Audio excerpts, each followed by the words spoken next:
Welcome to this week's edition of Ignite News. I'm Elisa Picarillo. And I'm Greg Rosser.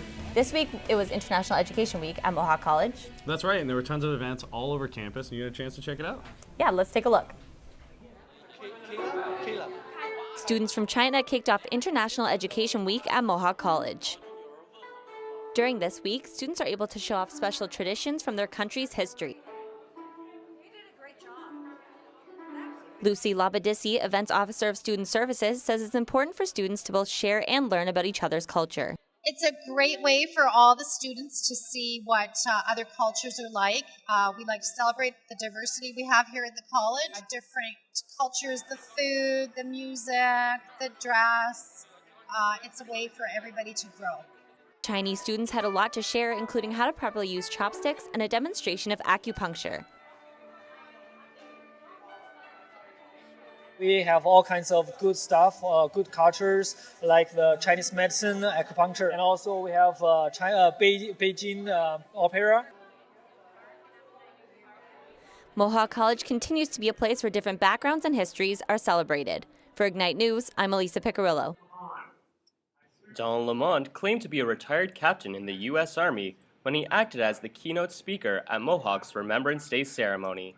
But that was a lie. A spokesperson from the U.S. military has now confirmed that Lamont was never in the military. That came as no surprise to Daniel Levinter. He volunteers with Canadian Heroes, which supports Canadian soldiers. He noticed inconsistencies with Lamont's story. We call them red flags. There's several little things that when put together makes you suspect or makes the actual service of the individual seem questionable. For instance, in this case, his drill was questionable, his uniform. His story at a lot of times not only changed, but it also had inconsistencies with the time period, as well as his medals, which were the big indicator for us. High declarations, worn improperly in some cases. The college invited Lamont to speak after being introduced to him through a citizenship ceremony.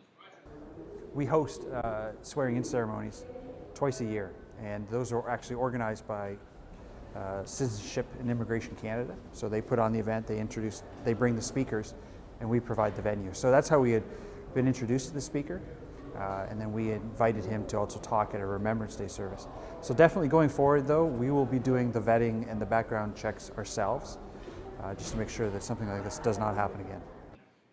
MC of the event, Sherry Levitt, was shocked and disappointed by the news. He seemed really genuine, and before the presentation he came up to me and he was like, "I'm so nervous," and I was like, "Don't be nervous, everyone appreciates what you're doing so much and they just want to hear your story." And now looking back on it, I guess it makes a little bit more sense why he was nervous if he was just lying. Mohawk student Elisa Picarillo attended the Remembrance Day ceremony. I feel like I was sitting in the audience and I literally was crying listening to the stories, and they had music playing and all this stuff. So it was really emotional for me. And now finding out that some of those stories were a lie is really hard to comprehend. Don Lamont did not respond to a request for an interview. For Ignite News, I'm Kyle Williamson. So Alan Cross recently paid a visit here to campus to talk to some of the radio students and give them some advice, and, inspire them for their future after they graduate. Yes, he did. Let's check it out. Alan Cross, the voice of the ongoing history of new music, stopped by Mohawk's radio department to host a Q&A session with students. My philosophy is, he who dies with the most stories wins. I'm not about to give up this opportunity. The ongoing history of new music has been around since '93 and recently marked its 700th show. The ongoing history of new music started the year after I was born. So it's been around for a long time, but I really started listening to it about 10 years ago, I guess. And I discovered 102.1 The Edge and started listening to that. And I just always thought it was so interesting. I love his voice, it sounds great. And the show is just so knowledgeable. You learn things about a band or a genre or things that you just never knew before. And I always found that very interesting because you're learning new things. Cross used personal stories from his career to answer students' questions. My favorite talk was the one that he admitted his biggest mistake when he said that he had one chance to interview David Bowie and he forgot to press the recording button, and he knew that was a mistake that he'll never make again. Well, the one thing he told us about how when he was in Winnipeg, he kind of went out late at night, built a whole bunch of demos, right, and sent them out to companies. So he kind of just gave you the idea that, like, no matter what, just take your opportunities and all that and try everywhere, and eventually you will get a job. The Q&A was well received by both students and faculty. There was just so much helpful information he has, and instead of him talking about himself, he allowed the students to ask questions, and I thought that was a great structure, and the students loved it, so it was fantastic. You can catch Cross's show Sundays at 7 p.m. on 102.1 The Edge. For Ignite News, I'm Kyle Williamson. So some of the advice that Alan Cross gave Mohawk students was that they need to move away to get a career in media. That's right, and as a media student here at Mohawk, one of the things we hear all the time is that we'll have to move out west to find jobs. Exactly, and Kareem Mosna talked to 2 radio grads about their idea of moving away. Classics, Rock 97.9.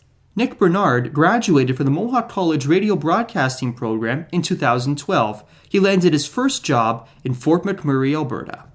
Well, at the beginning of the course, we were told, be ready to go anywhere.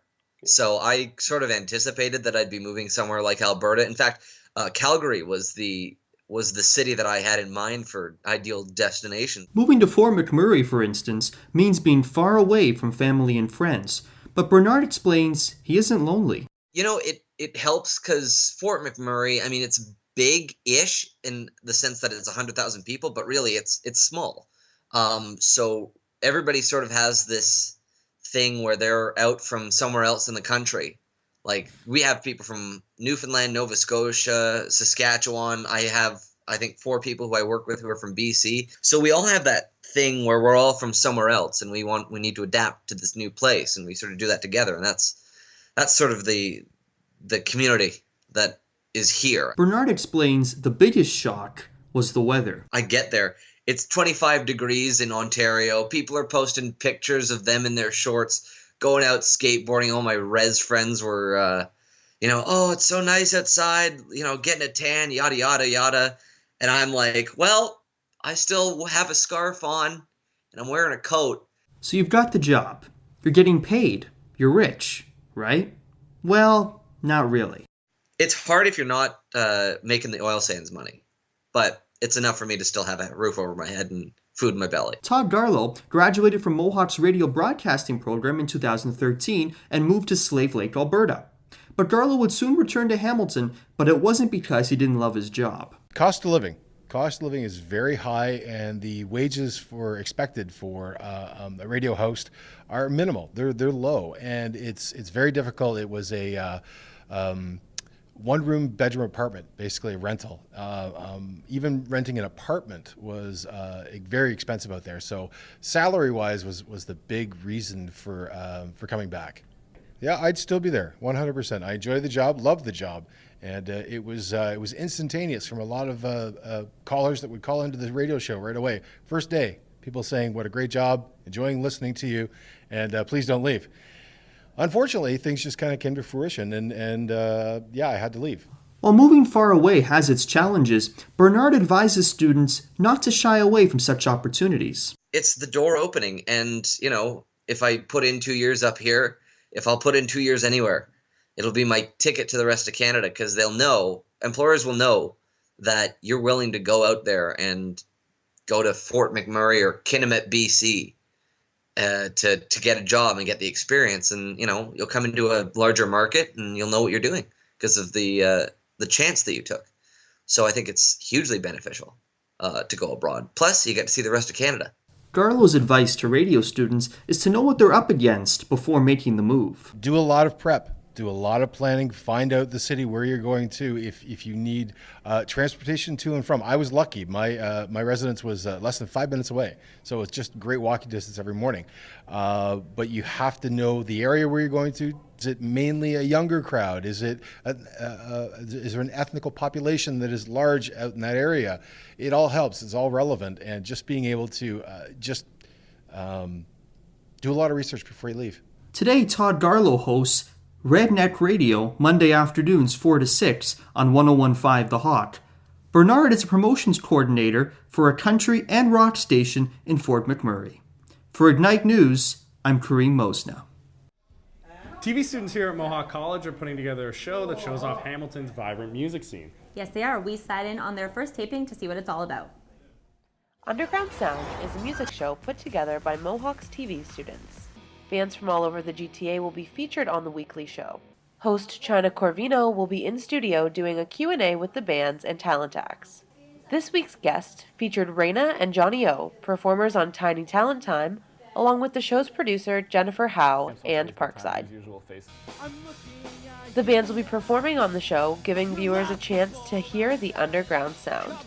Yeah, the name Underground Sound was collaborated as a crew. We all decided on that name together, mainly because that's what the show is about. We showcase underground sound, meaning, underground meaning music that people wouldn't necessarily know about, the underground, right, the unknown. So we're kind of trying to shine light on Hamilton talent, Hamilton venues, and everything that has to do with local, original, creative music and our community. The show will be airing on Cable 14 this January, and cast and crew hope to continue with the show in the upcoming year. Co-host Chris Patterson will be out on the scene, meeting and profiling bands at local venues such as the Casbah. Reporting for Ignite News, I'm Shannon Brownlee. We're at the McKeel School of Business here at Mohawk College, and Elisa, Mohawk collaborates with a lot of other institutions in the region. That's true. One of those institutions is McMaster's Innovation Park, where young entrepreneurs can share their ideas. Stephen Sobot has the story. Dozens of bright-eyed students and young entrepreneurs showcased their bright ideas at the McMaster Innovation Showcase. They presented new advancements in technology they studied for or worked on to help improve our lives. Science students working on their capstone projects presented their findings here. McMaster student Sepir Manocheri is demonstrating his new product, which may revolutionize how we treat our water. So today we're showing a detection kit for sensing lead and uranium in water, because we've realized that lead contamination is a major issue and it goes undetected in our drinking waters. Other students like Kian Fang have been working on their projects for years. She's been working on a chemical to help people with colorectal cancer. So currently, colorectal cancer is screened through colonoscopy, and it's a very invasive procedure that not a lot of people like to do. So what we're really trying to do is to develop a test not only accurate, but also non-invasive, so that you can do it maybe in a doctor's office or even at home. The Innovation Fair also showcases work from The Forge, a McMaster-based office space which gives entrepreneurs a bit of help to get on their feet. All of the startup companies in The Forge are made up of current and or former Mac students. Saurabh Shah is one such entrepreneur. His company, Serenity, is working on a guiding system for people with visual impairment. Our product is the Serenity system. What it is a system that helps blind or visually impaired patients navigate independently in environments they're not familiar with. What this system will do is it'll navigate them to Fortinos, even if they do not know where it is, while using tactile feedback, so not voice feedback. Thrive Games has also taken residence in The Forge. They are a small game company which is working on a new game, Dragon of Legends, which they hope to complete in a year or two. Lead developer Michael Wynn says working with others in a tightly knit crew has been a great experience for him. I think we have a really good team. It's really fun working with everyone. It's definitely different from working from other companies that I've worked with in the past, other game studios and all that. Where the art and development go hand in hand, and where some companies, I don't see the artwork for 6 months. Here I get to see, what artists are working on and, what they create the next day. Co-manager of The Forge, Mark Directo, helps the companies get started through getting contacts and funding for them. He has been working at a lot of different companies and appreciates what McMaster is doing for these students. Understanding what that whole ecosystem is, getting to see what the journey of an entrepreneur is, has been sort of eye-opening and actually very inspiring. I wish they had sort of these programs when I was in school. Other companies in The Forge include Q Reserve, Start the Cycle, Bondfire, MetaCloud, and Blue Orchid. Reporting for Ignite News, I'm Stephen Sobot. Every couple of months, McMaster Innovation Park plays host to an informal innovation pitch night. Each presenter has 2 minutes to pitch their innovation or idea in the making.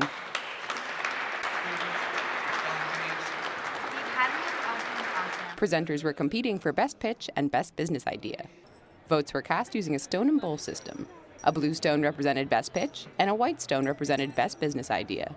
We get to see all the entrepreneurs in the city, from backyard inventors to scientists out of McMaster and Mohawk, who have, things that they've been working for years on, and we help them turn that into a real business. Tonight's a good novice night. It's a non-hostile crowd. You saw everybody's very supportive. Networking is a big component of it. And people start with, what about this? No, what about this? And there's lots of interactions back and forth. And that's really where the magic happens, in the sort of collisions that go on between the audience. Joe Crozier took home the prize for Best Pitch with his Google Glass app, Names. Names is essentially an app to help people connect better and basically make it so that first impression that they have with someone just goes that much smoother. So after you've met them initially, Glass can actually pick up on cues in your conversation and record information about it. So if I'm talking to you right now, I could get your name, I could ask for your phone number, your email address, and that gets created into a contact card. Then later, if I saw you again and I forgot your name, Glass could actually pop up and tell me, this is Elaine Morrison I'm talking to. She works at Mohawk Journalism. Prize for Best Business Idea went to Alan Sawula. My company, Chipsetter, has been developing a low-cost pick-and-place machine targeted to the entry-level user market, where the existing options are between $12,000 to $30,000, depending on how they're configured. And our solution is about 10 times cheaper, which puts it in the budget of the small guys, like small companies, student groups, and individuals like myself. So that's going to be a pretty powerful thing, and we're really excited to put this in the hands of more people everywhere. Crozier is planning to release his app alongside Google Glass's projected release in April 2015. And make sure to keep your eyes peeled for Chipsetter's Kickstarter launch around mid-2015. For Ignite News, I'm Elaine Morris. I'm here in the cafeteria at Mohawk, and who doesn't like a good burger? Steven Sobaugh traveled the city of Hamilton to find the best Novemburger around. So what you do is... Novemburger is a month-long burger festival hosted by Urbanicity, where 29 bars, pubs, and diners feature a unique burger of their own creation. As a part of the event, each restaurant donates $1 to the United Way for each burger sold. With the festival well underway, I wanted to check out a few of the burgers for myself. However, with 29 different burgers to try, it's hard to try them all. So I looked through the list and went to 3 restaurants participating. Let's see how well they do against each other. For the sake of consistency, I'll use the same rating process on the Novemburger website. Taste, how good it tasted. Creativity, how unique the burger is. And presentation, how good the burger looked. I'll start off with my first destination, the Thirsty Cactus. The restaurant in Dundas had a burger inspired by the restaurant itself, called the Cactus del Fuego. The burger is a mix of all kinds of southwestern flavors and ingredients. Tequila battered jalapenos, Monterey Jack cheese, chipotle ketchup, tomatillo aioli, blue and white tortilla straws, and a corn, poblano pepper, and cactus relish. It's available for $15. For taste, I gave it 4 out of 5. The burger initially seemed intimidating with all of its spicy sounding ingredients. However, upon taking a bite, the aioli counteracted any of the spiciness very well, giving it a nice blend of spicy and creamy flavors. For presentation, it gets 5 out of 5. The green battered jalapenos and yellowish green aioli makes the burger actually look like a cactus, with the tortilla straws looking like spines on it. For creativity, it earns itself a definite 5 out of 5. Their burgers seemed like the most interesting of them all. I wanted to see what cactus in a burger tasted like. While the cactus isn't exceptionally prominent, it's a cool idea to actually have some in it. Overall, this would have been a perfect burger if it weren't for my personal taste. If you like peppers, you'll probably enjoy this burger more than I did. But don't get me wrong, I love this burger. It's well worth the $15, if just for the opportunity to try cactus in a hamburger. My next destination wasn't too far away. I traveled to McMaster University's restaurant, The Phoenix. They offered the deep-fried poutine bacon burger, an 8-ounce patty topped with caramelized onions, deep-fried poutine bites, bacon, Gruyere cheese, and gravy on top of a brioche bun. This is one of the least expensive burgers offered in Novemburger, going for $12. For taste, this burger definitely gets 5 out of 5. I have never eaten a burger this delicious before. The patty melts in your mouth along with the cheese and the poutine bites. The bun is soft enough to go down well, but sturdy enough to keep itself together. For presentation, it gets 4 out of 5. The burger looked appealing and wasn't poorly cooked. It matched what it looked like on the website. However, while this may be a bit of nitpicking, the fries that came with the burger were somewhat old. For creativity, this burger gets 2 out of 5. This burger tries to play the recent craze in ultra-fatty fast food like the KFC Double Down. Nothing on the burger was particularly unique other than the poutine bites, which I believe was just deep-fried cheese curds. While this burger isn't unique, it's the tastiest one I've tried. I would definitely go back and get another if I weren't already concerned about my weight. For my last destination, I drove down to the east end of Hamilton to see what was offered there. The Fool and Flagon was my next destination. Their burger is the Alabama Hammer Burger, an 80 to 20 lean-to-fat patty with a sweet and spicy aioli, cheddar cheese, southern fried Canadian bacon, lettuce, tomato, and red onion between 2 rosemary-infused waffle buns. The chef later added barbecue chips to it. This one costs $13. For taste, this burger gets 4 out of 5. The burger is a decadent mix of savory flavors. Nothing was particularly overbearing, and the patty itself tasted exceptionally good. The rosemary-infused waffle buns unfortunately did not add a ton to the burger flavor-wise. For presentation, I gave this burger 4 out of 5. The Alabama Hammer looked identical to the website's picture. The one issue I had with it was the bottom waffle crumbled quickly in my hands, creating quite a mess. Thankfully, the chef told me he added the chips to the bottom to act as a secondary handle if the waffle crumbled. For creativity, this earned 5 out of 5. Unlike any of the other burgers, the Alabama Hammer was taller than it was wide, making it look like a tower of condiments. The waffles replacing the standard bun was a very creative idea and definitely earned a few creativity points in my books. Unlike the Cactus del Fuego, the flavors in the Alabama Hammer are what you'd expect from a burger. Lots of savory ingredients blend together to make something quite tasty. If you're down in the East End and looking for a good burger, this is one I'd recommend. So there you have it, the unique Cactus del Fuego, the devilishly delicious deep-fried poutine and bacon burger, and the towering Alabama Hammer Burger. It was hard to decide whether I should give each of these burgers the ratings I gave them, since none of them were in any way disgusting or unappealing. However, if I were to decide which burger is the best of the 3, I'd have to say that Cactus del Fuego earns my number 1, with the Alabama Hammer at 2, and the poutine burger at 3. Thanks for watching. Stay hungry. It was a mixed bag for Mohawk's varsity sports this week. Let's check out how all the teams did. Mohawk improved to 4-1 in men's basketball and moved into 3rd in the East after running over Lambden 101-90 last Friday. After trailing by 2 after the first quarter, the Mountaineers suffocated the Lions in an offensive assault, with 4 players contributing double-digit scoring efforts. The Mountaineers are leading the OCAA in points per game, raking in just over 103 points a game. The team has become the offensive powerhouse of the league, but at the other end of the court, Mohawk can be found near the bottom of the list, allowing just over 95 points a game. This might seem like a glaring hole in the team's defensive ability, but head coach Brian Yonker insists that it fits in perfectly with their style of play. The pace that we want to play at just leads to more possessions. So sometimes the points allowed is a little deceiving. The first quarter was poor, but I thought defensively in the man, most of the rest of the game, it was pretty good. And we held them to 1.01 points per possession, which is an indicator. And early in the game, it was 1.35. So really, the last 3 quarters wasn't as bad as it may have appeared. Matt Fennell led all scorers with 35 points, which comes as no surprise as the nation's leader in points per game. Fennell is averaging 34 points a game, which tops all scorers in both college and university basketball. Andrew Cicatini and Taylor Dowhanick both added double-doubles to the victory, with Cicatini pulling down a stunning 28 rebounds earlier in the week during a win against Sheridan. So far, Cicatini has been averaging an impressive 15.8 points a game and 14.2 rebounds a game.